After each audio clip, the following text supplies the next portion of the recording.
I look at three major forces that are happening now, haven't happened in our lifetimes, but have happened many times in history.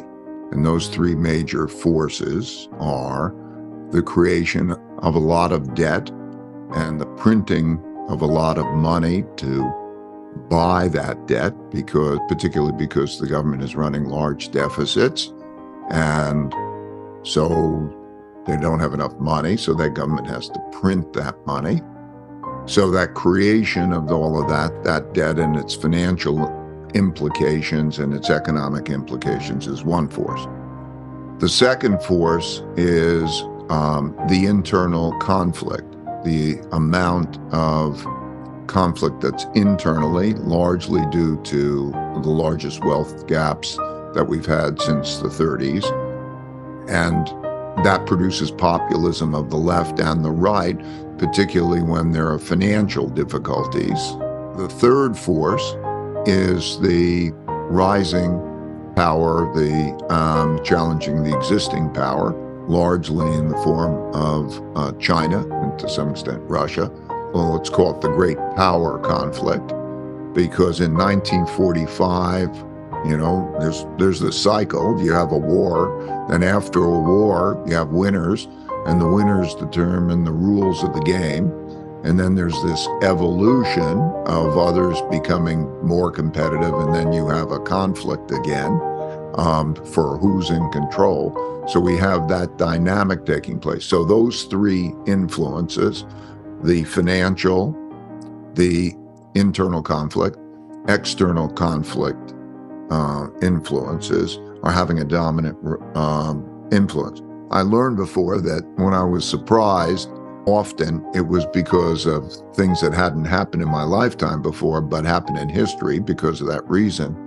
I went back and studied history, the last 500 years, on these cycles. There are big cycles that last about 75 years, give or take about 50 years, and of rises and declines. So when we look at each one of those, they're important. I also learned in studying history that there were two other influences that were very big, and you could see them. The first was acts of nature, such as droughts, floods, and pandemics. The changes over time in the evolution over time of people's learning and the technologies they make.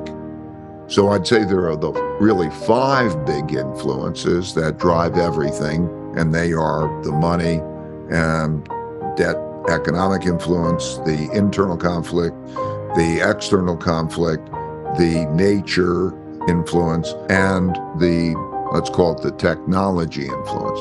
So as we go now into this, it's important. And maybe we're all wrong. Maybe there's nothing to worry about. Okay, so how do I deal with that? Like what this guy Dalio is saying is very crazy, and who knows whether he's right or wrong, and he's been wrong in the past, and who knows if it's right, and simultaneously.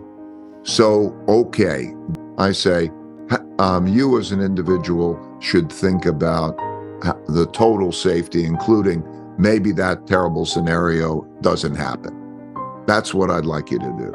And if you do that, you will come to a better balanced position. I want you to get balance, okay? I want you to do certain things. I want you to have enough savings, to have security, to build the first level investing, which is the same as savings. It comes in tiers. Tier 1, Tier 2, Tier 3 on risk. And the first tier is, if everything goes wrong, I'm okay. And everything could be inflation, depression, anything, whatever it is. I lose my job, whatever it is, I got that thing covered.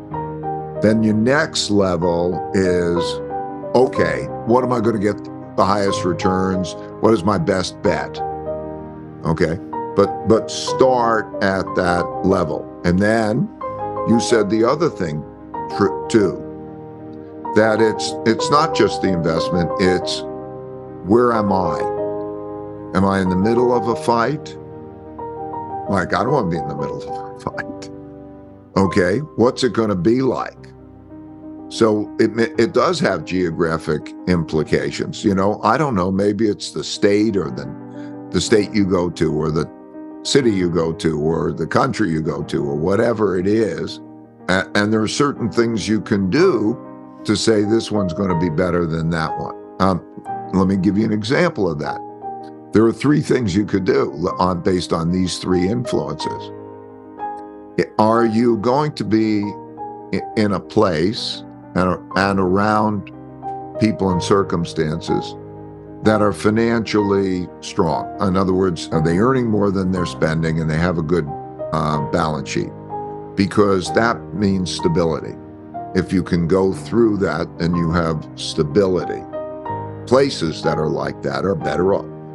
Number two, do they have internal conflict? Country, place, and is it a hospitable environment for me? Okay, that's the second. And then third, are they in the risk of an international war? Like, I don't want to be where the fighting is. I really don't. I don't want to be safe and stable and so on. So this is a time for looking for such things.